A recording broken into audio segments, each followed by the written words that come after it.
Hello, everyone, and welcome to the post-Derby edition of Talking Horses. Maggie Wolfendale and Sarah El-Badwi along with you for our 8-race card today. Sarah, a little bit of some dodgy weather, but as of now, we are fast and firm. And hoping to keep it that way, of course. A little bit of rain going on, a little chilly out there today in comparison to yesterday, but so far, so good. Oh, it got chilly yesterday. Oh, did it? Yeah. I wouldn't know. I was pretty chilly. All of them all cooped up inside, enjoying the warmth here at the Big A. It's Belmont at the Big A. And yeah, on the cusp of the day after a really exciting Derby. And I think, you know, there's always some complaints, you know, from trips and what have you. But at the end of the day, everybody came home safe. It was a fun and exciting race, and looking forward to what this Triple Crown season brings. Me too, and I think that you can make the argument several different ways with horses that maybe were the best horse in that race or benefited from an easier trip than some of the others, or perhaps interfered with each other and who may have caused that first. But ultimately, I feel as though the winner of that race was the one who was kept in the clear, who got that nice perfect trip, who was able to save all the ground, and who was attending that pace early on, whereas the other two that finished in that blanket three-way photo were closing from further back. So I think it'll just be remaining to be seen who it is that ends up being the best horse out of that race, and I don't think that that is something you can draw a line through right now. Yeah, and Chad Brown already stating that runner-up Sierra Leone will skip the Preakness and head to Saratoga to train for the Belmont Stakes, obviously held up at the Spa this year, and it sounds like Mystic Dan should be is actually going to train at Saratoga, but should be heading to the Preakness. Little pit stop on the way? Yeah, I guess so. Yeah.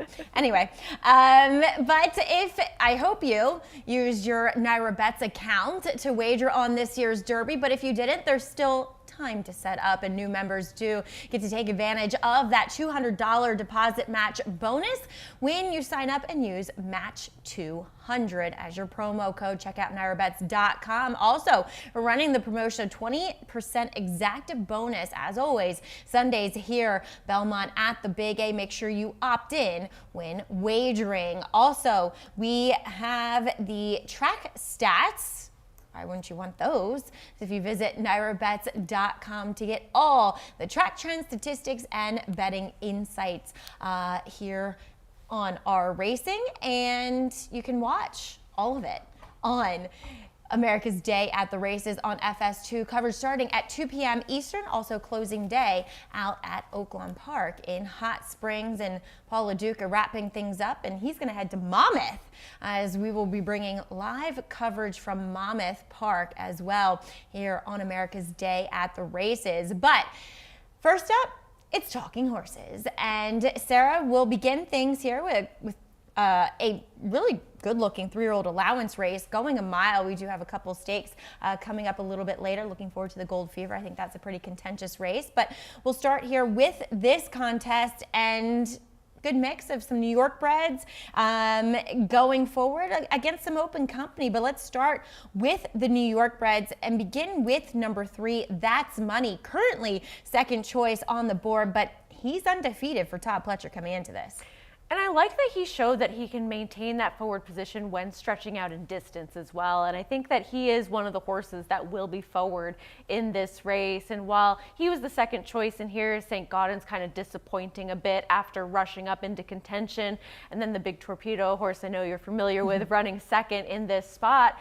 He's kept good New York bred company as he tries open for the first time here, as well as some other New York breds in this spot. He's just been consistent.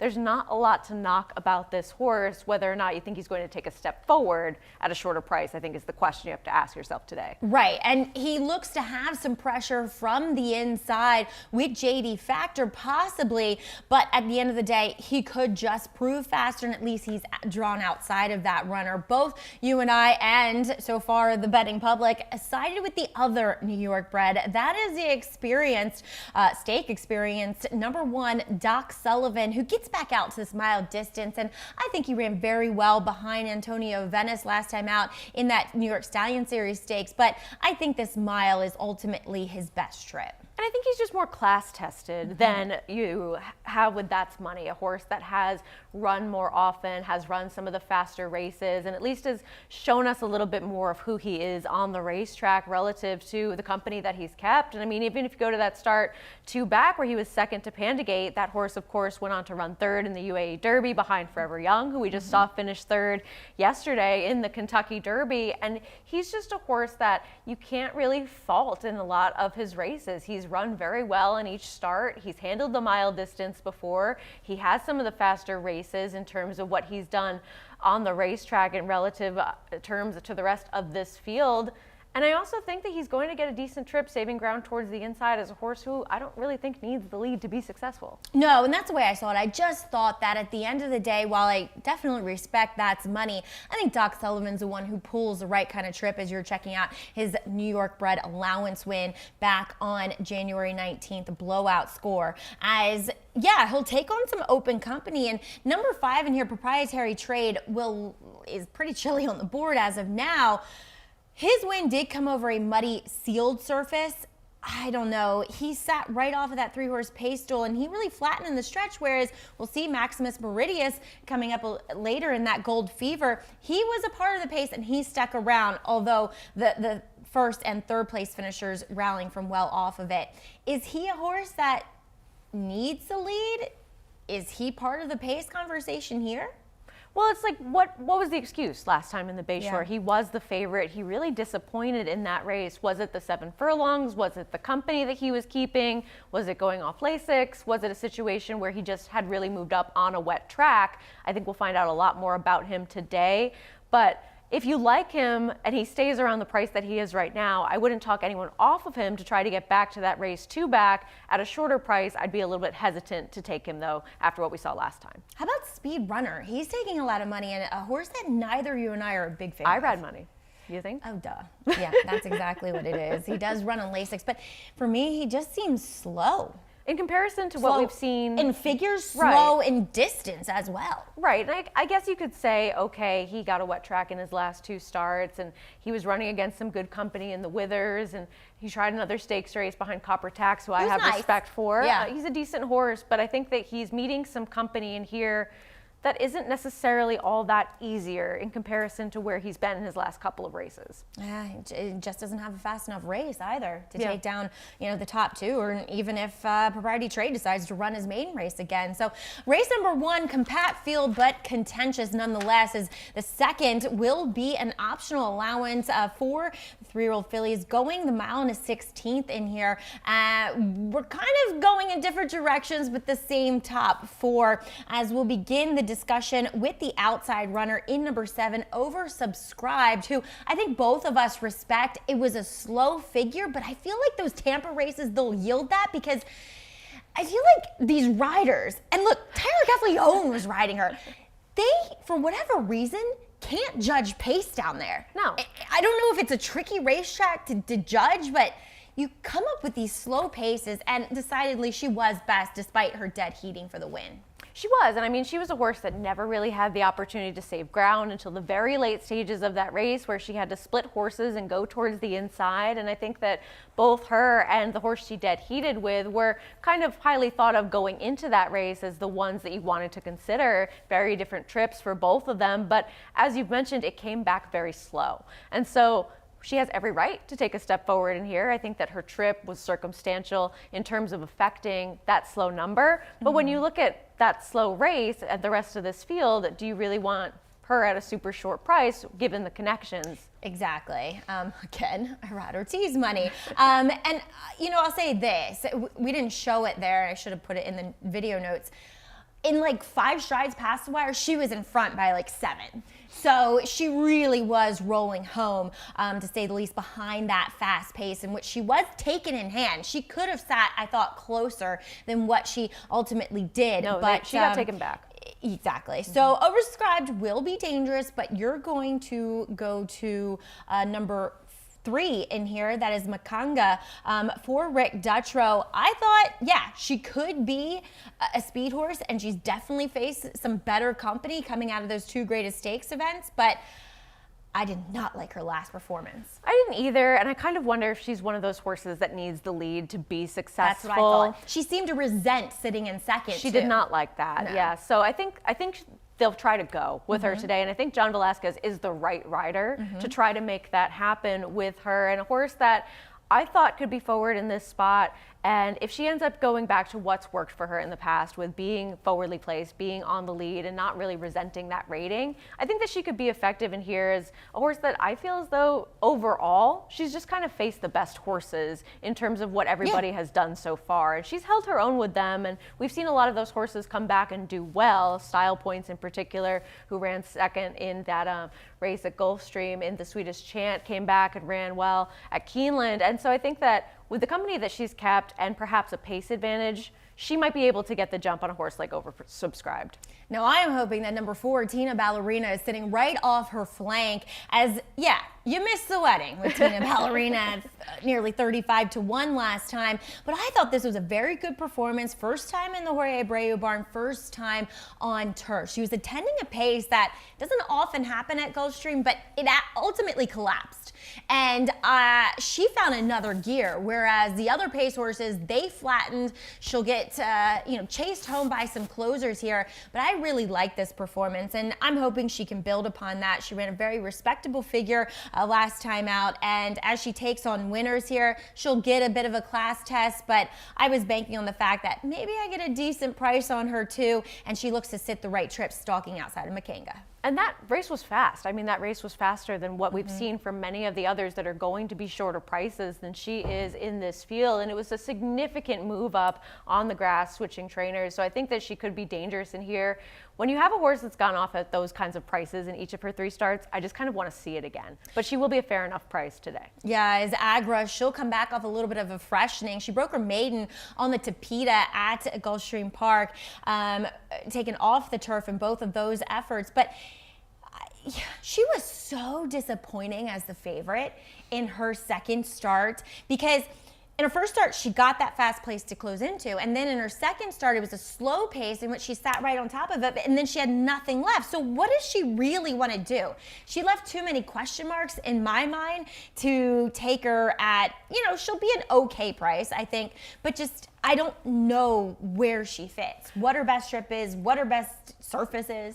Yeah, and I mean, I think with her, you have to ask yourself if we're going to see that first race again, because some sort of build on that first race as a progressively improving type of horse that goes from 2 to 3, you would think that she could build on that and get a little bit faster, but instead she's sort of regressed and not really had the opportunity to show that that was a stepping stone to something more. So I think mentioning that it was a difference in running styles for her, yes, but you would think it would be easier to be on top of a slow pace and stick around versus closing into one that was coming apart. Yeah, I'd prefer if I was running to be right there. Right. Less ground Less to work make to up. do.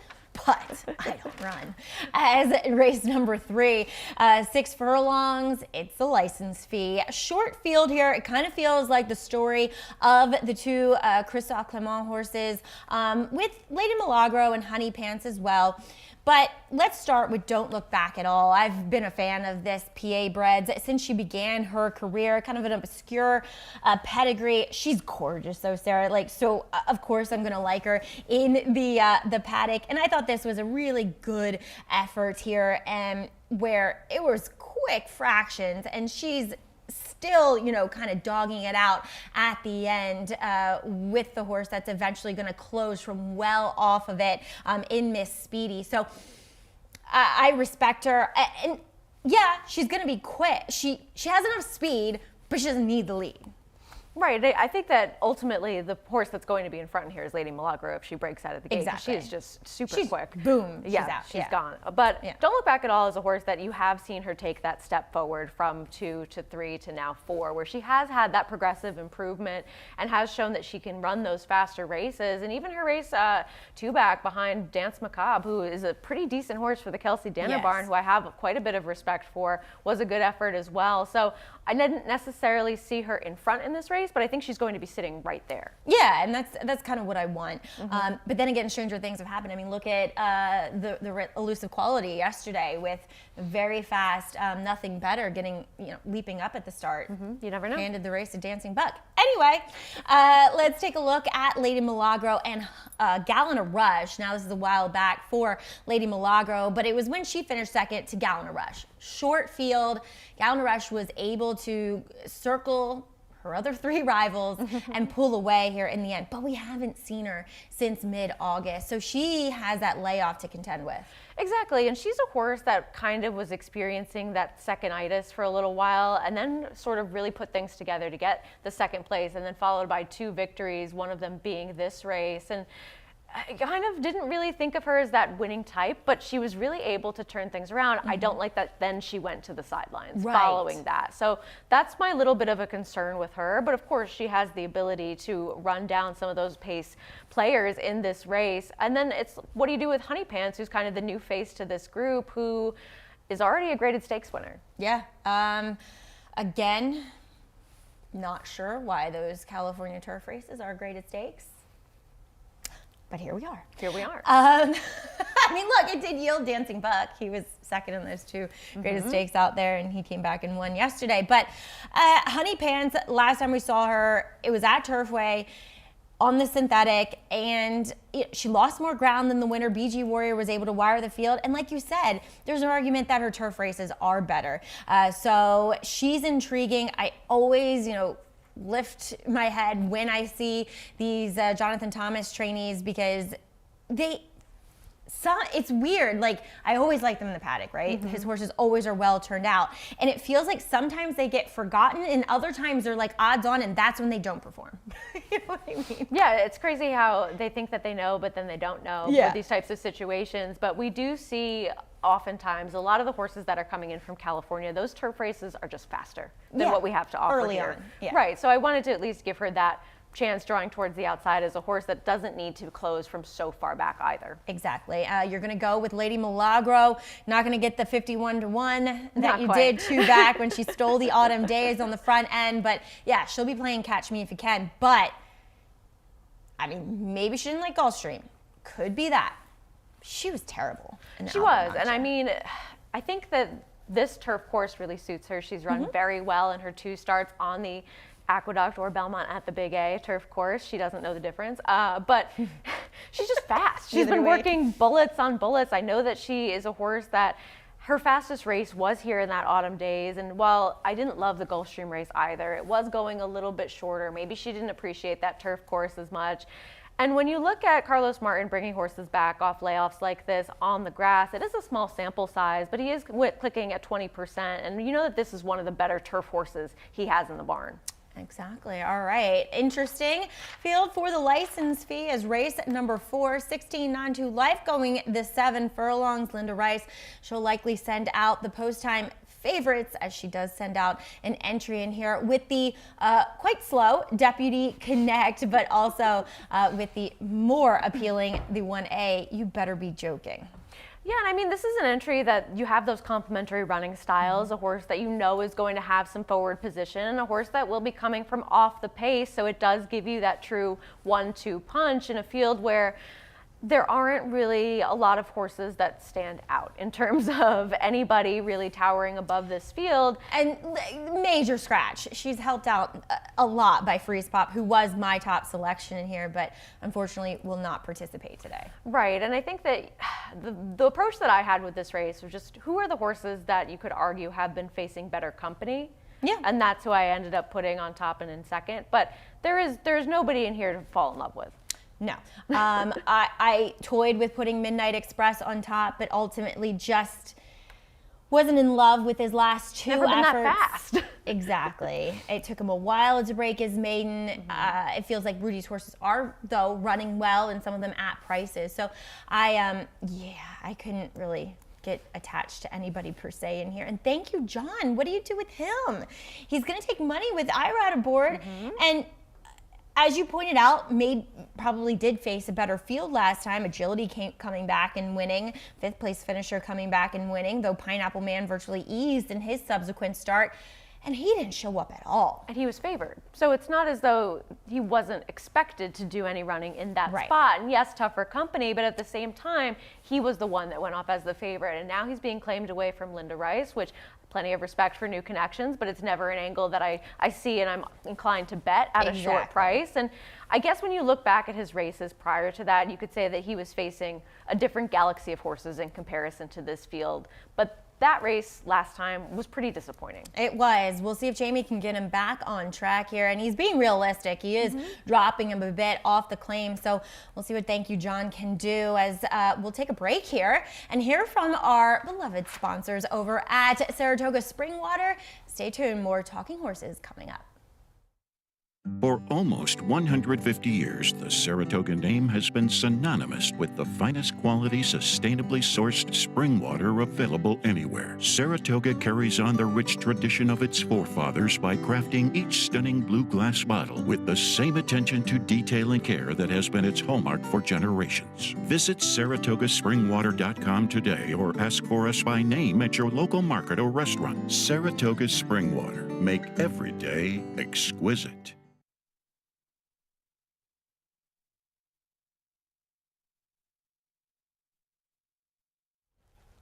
Welcome back here to Talking Horses. It's Maggie and Sarah. Anyway, I don't know what that was. Is that like our little sign? Yeah, I don't know. Our greeting? We should have like a secret handshake or something? Yeah. Ooh, we I should always work on wanted to that. do that. Did you want to do that? Did you have those as a kid? No, but I always felt left out. Yeah, Maybe same. we We're could not the like cool really kids. redeem our childhood. Yeah, I feel like that's what you always do in life. You're always trying to make up for what you missed out on as a kid. As a kid, yeah. At least I am. Race number 5 is a New York bred second level allowance going the 6 furlongs. And I don't know about you, Sarah, but I found it tough to separate like the main 5 in here. Yeah, I agree. We went to completely different directions. I went with Harlan's Bond. You went to number 6, Little Lindsay in here, who we'll start the discussion with her blowout win after, I don't want to say finally breaking through, but yeah, kind of finally breaking through that A other than condition here for Dominic Scatino.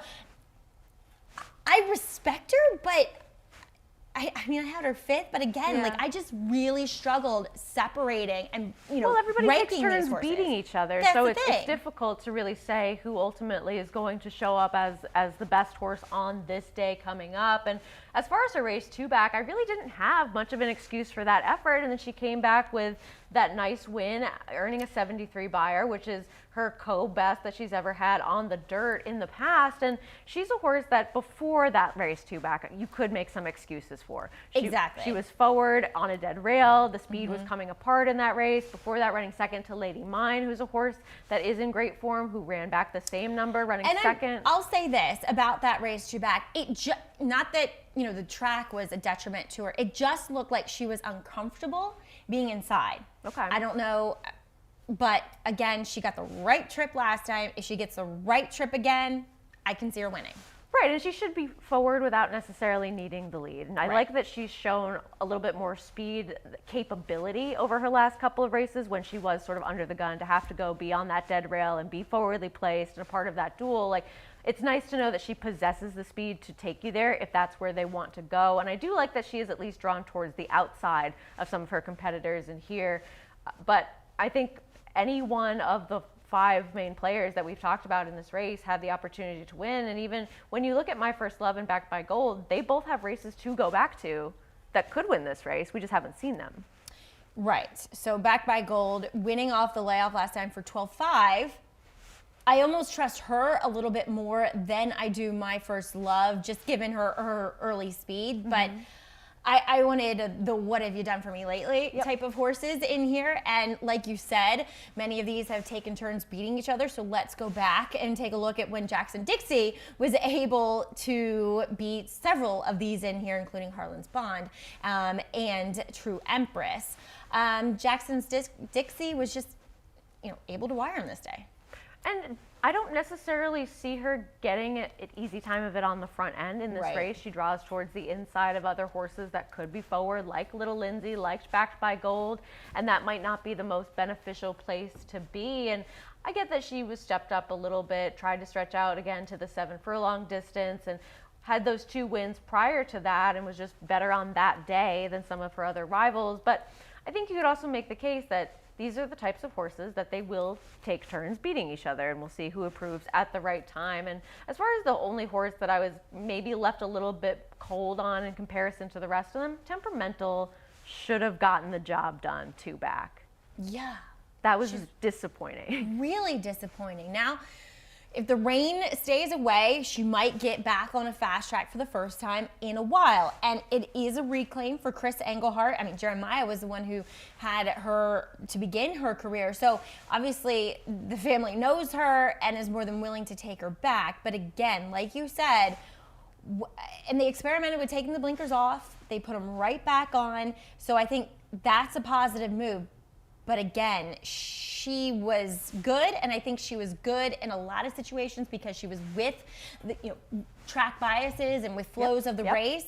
So maybe those are inflated numbers, and maybe we should just judge her on her mid-60 buyers. And that's not going to get it done here in all likelihood. And I think that you have I Rather Cheese Jr. riding. You have her going second off the claim and returning to a more reasonable spot versus going the 7 furlongs on a wet track, running behind Harlan's Bond, always being in chase mode. And I think she's the horse that maybe I'd try to play against a little bit in multis depending on price. But everybody else you could make the case for. Race number 6, a good handful of scratches in this claiming 25 non 3, the inside 2, as well as Feathers Road. But it does leave you with a race that, you see some of the speed gone, obviously with Face of Barrio, and it kind of leaves you questioning who is going to be on the lead in here. I guess Bad Larry, and maybe that elevates Bad Larry, who you put on top. And that's basically my thinking with him. Yeah. He's a reclaim for the Potts Barn. He's a horse that has shown some speed in the past, especially that one race where he was really against the racetrack, running very well in that race. And while he has maybe tailed off a little bit in terms of his numbers and hasn't quite gotten back to those 274 buyers that he ran in a row, he is one that just now, with the scratches towards his inside, I think he just sits the right kind of trip in this spot. I don't really see him as so much better than anybody else in this field, but I just think that everything will be so much easier for him now to establish control early and be able to go on with it towards the end of this race. I don't think Romero Mirage and 12th Man are going to let him too far out of their sights, and that's kind of, what I saw even with Face of Barrio in this race when handicapping it. And at the end of the day, I thought he just ran like a horse who needed his last start, coming in off of that layoff, dropping in class, but really maybe this is where he just ultimately belongs, because he ran a figure that was comparable to what he was running in those allowance races. So I'm going to take 12th Man here, hoping that he improves second start off the bench. And when you look through the horses that he's faced over the past several starts, I mean, that's a whole different world of horse versus what he's going to be facing today.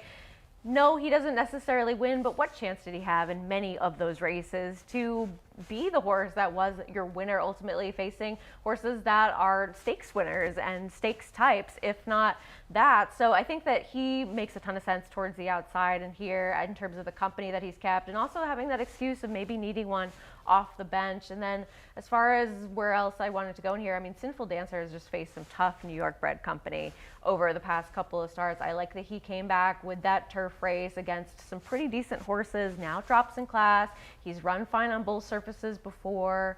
I think that he could be a little bit interesting as a horse in here that I don't know what price anybody's going to be now because of these scratches. But I think with lower profile connections, he will offer some value. And I think we have a replay for him going back to his last win. And like you said, yeah, he was disappointing on the turf. He has one good turf race to look at. But in between those two, the November and the October races of last year on the main track were against a world of better New York breds. And now we're just being realistic. The last time we saw him in for a similar condition, he's able to get the win. Right, and he's a horse that he took his time to break his maiden. He got a pretty good trip sneaking up the rail in here, but you can see he has a host of pursuers trying to close in towards his outside and make up that ground on him. And he's just being spotted more realistically now coming into this race. A horse neither you or I like is Winning Connection. He also disappointed me last time. Very disappointing last time. Not one I particularly have loved in the paddock, and again will probably take more money than he should because of Irad. Exactly. Race number 7, it's the Gold Fever. Interesting field here, going the 6 furlongs for the 3-year-old sprinters, as we will take a look first here at the Bayshore, in which we saw Maximus Meridius, I think really arguably ran the best race. Absolutely. He did all the work. He did all the work. I thought he was going to be quite dangerous, turning back in distance, but again, he took all that pressure. He was opening up here mid-stretch and just run down late by reasoned analysis. Eliminate, he's going to rally from really far off of it. You know, he kind of caught your eye in the turn of foot that he had down the lane, but I would much rather take Maximus Meridius than Eliminate out of here. And that's fair. I mean, with Maximus Meridius, I think that he might face a little bit of pace pressure, but he draws well towards the outside. He's stakes-faced. He's shown that he can have that speed against some tough company. Well, why do you like Eliminate more than he? Because I feel like he had to close in from further back and make up more ground in that race, and there might be more pace in here with Iridescent, with a horse like Doncho. That there might be slightly more heated fractions going the shorter distance. Eliminate maybe not that far back, maybe able to close in. I think that Maximus Meridius showed that he doesn't need the lead to win. He's shown it many times that he doesn't need the lead to win, and he's drawn outside. And Michael Sanchez has ridden him beautifully. Doesn't hurt to get Joel Rosario either, though. Yeah, absolutely. No, he has a lot of talent, and I think to dismiss him completely in the way that I haven't completely, but kind of have. Sort of, kind of. Yeah, like sort of, kind of, maybe. 4. Yeah, I mean, look, I just think that there's going to be other pace that he has to deal with in here. He could end up being the best horse in this race. He could overcome that. But I think you're dealing with a field of horses where some of them are sort of improving at the right time. And we know who he is. He's good. And someone else might be able to take another step forward. All right. Well, let's go back and take a look at the high-level allowance at Keeneland on April 6th, which it did feature Pirate as well as Bilal, and the latter coming out on top here. But Pirate had some trouble at the start, Sarah, coming in off of a long layoff. It just seemed like he was rusty. This only his 3rd career start. Then he makes this really wide move, and time again over the spring meet at Keeneland, we just saw inside, particularly inside speed, being the most effective. Precisely, and I mean, you're seeing things against him in this race where he doesn't get out of the gate all that quickly. He has the layoff to contend with. He tries to make that wide sweeping move, and as you said, that is just not what leads to success at Keeneland more often than not. And I do think Bilal is a decent horse that was able to win that race for the Bill Mott barn. And I think that when you look back at what Pirate did as a 2-year-old and the sort of numbers he was running at that time, he didn't take a step forward yet. But given the trip that he had and a better trip potentially in this race, I think he has every right to take a step forward from the 77 buyer that we saw last time, because that's what he ran on debut. And actually, I don't think he ran that badly in the Hopeful either. I know that the pace was sort of in his favor as he was closing, but he was stuck out wide in that race as well. And we've seen several of those horses turn out to be okay. Yeah, Timberlake. And you'd have to think that an issue emerging out of that Hopeful, hence the long layoff. Now, a horse that you have not given a look to at all is Doncho. What if Doncho gets back to his first 2 efforts? You just think there's going to be so much pace in here that he doesn't stand a chance? Well, I think that if I think that Maximus Meridius is going to be a horse that faces some pace pressure, I think he's better than Doncho. And so if I think that Doncho is a horse towards his inside that's also going to show that speed, and I think that these 2 hook up, I'd rather give it to Maximus Meridius drawn towards the outside. Isn't there a scenario that Doncho is just fastest? It could be. These? I mean, it could be, but at the same time, it's... And wasn't he against the track last time? He was. I think when you're looking at him in comparison to the other horses towards the outside, the company that he's kept, I have a little bit more respect for some of the other horses and who they have faced in their more recent races, stakes-based quality. I know that running against Glengarry, Houdet, being against the racetrack, that's a good field that he faced last time. But he regressed quite a bit going the 7 furlongs. Now maybe he is that 94 buyer horse getting back to the 6, and he is just too fast for everybody else in that field. I'm going to take the wait-and-see approach on that. Question, do you use numbers at all? Do you use any sort of metric system? Like the metric system? No, shut up. Buyer speed figures, perhaps? Yes. Okay. Yes. I mean, because He is I swear that like Greg is paid by Thorograph? but No one anyway, pays so me I was for just anything. wondering. I was just wondering if maybe those figures, Maybe there's another number that buyer has are completely different than other. What do you use? Forms, just buyers. Yeah. You know. Well, Timeform US, his last race was actually similar to his second race, but his first race is still the best. Got it. Okay. So, All right. another opinion. I don't know, and I mean, I have a lot of respect for Michelle Lovell when she brings horses in here. They tend to deliver. Yeah, absolutely. When she sees fit to bring a horse to New York, they do show up. And the I last could several just be being ridiculous and thinking that there's going to be pace when there likely never is in here. The old New York trick. Oh, yes. Anyway, closing it out. Race number 8, 25 claimer, going the 6 furlongs, and Bronx Bomber, eh? I'm chasing this horse, and I picked What? him. Okay. Yeah, I know.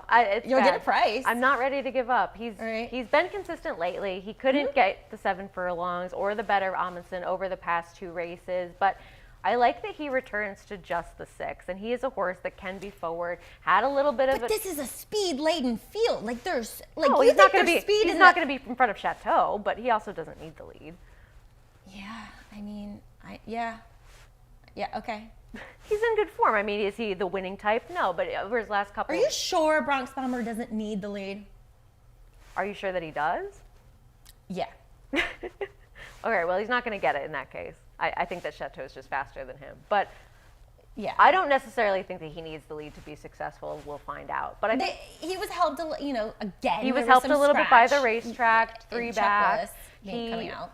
But he had a trip 2 back and still ran on well. And then even last time, I mean, going a little bit further, he ran very well to finish 3rd in that race behind his uncoupled stablemate and Market Alert as well. So, yes, this is a situation where I keep picking this horse, and one day maybe he'll get into the winner's circle. But there are things to like about him in comparison to some of the others' recent form. I mean, I'm picking Amundsen, and he is far from trustworthy. He's in good form right now, though. I mean, Well, his last was good. The one before that wasn't great. No, but that was a I decent I field. just thought outside the other speeds. He gets, Dylan rode him well. Flavien Prat gets aboard this time around. He's beaten many of these sometimes. I mean, he has the back class to He does. to really, he really go. does. I mean, he's a cool horse. I have a lot of respect for Amundsen when he does show up in here. And I just thought that he's the one that's kind of been knocking around at this level, right? This is his jam, like this 25, whether it's for state breds or open in here. And I just thought, Chateau, like I said, Chuck Willis coming out helps him. Maybe he runs them off their feet, but I thought there were enough that could be breathing down his throat to soften him up. I think so too, and I think we're also dealing with the resurgence of Dots Dollar, who really had fallen off the map quite a bit and ran very well in his last start to finish But second. again, claimed away from Linda. Right. And Linda had him. Linda got him to run the best figures of his career, and now away from Linda. Right, and when you go back to his races 2 and 3 and even 4 back, there isn't a ton to recommend against this field. So is he going to be that horse that takes another step forward for the new barn in this race? I don't know, but he's also not one that's going to be super close to the pace either. And if you do think there's some pace, he is maybe a horse that you want to consider. Oh yeah, I have him second. Yeah. He's like my homie. I love Dots Dollar. But Did you tell him that? Maybe I have told him that maybe you many should give times. him the opportunity to have a secret handshake with you. Sarah, we do. Oh, okay. Sorry. Like I used to intrude. gallop Dottie Doodle. Like he's my little man. Like I said, I just wanted the horses that were going to be coming from off of it that you think Bronx Bomber doesn't need the lead. I thought he did. He hasn't won quite a long time, but you're going to get a price. So much respect. Again, working on that handshake. Sarah's not really, reciprocating, but that's okay. What do you want from me? I want to be with the cool kids. Oh, I'm not that cool. Come on. Bourbon's Hope, a little bit of a pet of mine. Hasn't he just been facing much better horses and actually really outrunning his odds on several occasions? Yeah. I mean, if you put your hand over there, maybe his last two, then he's a lot more appealing. What price would Fortune's Nephew or Dr. Kraft or Colonel Vargo or Lock and Key be in this race? Anybody. I mean, yeah. He doesn't win that often. I think that now returning in for a tag, the well has gone a little bit dry. But this is a horse that over his last couple of starts, if you go 3, 4 back, I've had a lot of respect for how aggressive he has been handled, how forward he's been, and how much he's really shown up against company that's way above his head. Well, and he has, though, been ridden by Sammy Camacho in his last several, who is very aggressive. Yes. Not that Matty Oliver isn't, but are we going to see that same aggression? I don't know, and I don't necessarily know that we need to. No. But I think this is a barn that has been running him in spots where he's been able to hit the board against very tough company. If they're dropping him back in for a tag and are willing to lose him, based on that last race, I do kind of wonder, where is he right now? Is he cycled off of that form that he was in recently? All right. Well, interesting thoughts and opinions in the last race. That will do it here. Any final thoughts from you on this weekend, particularly down at Churchill Downs?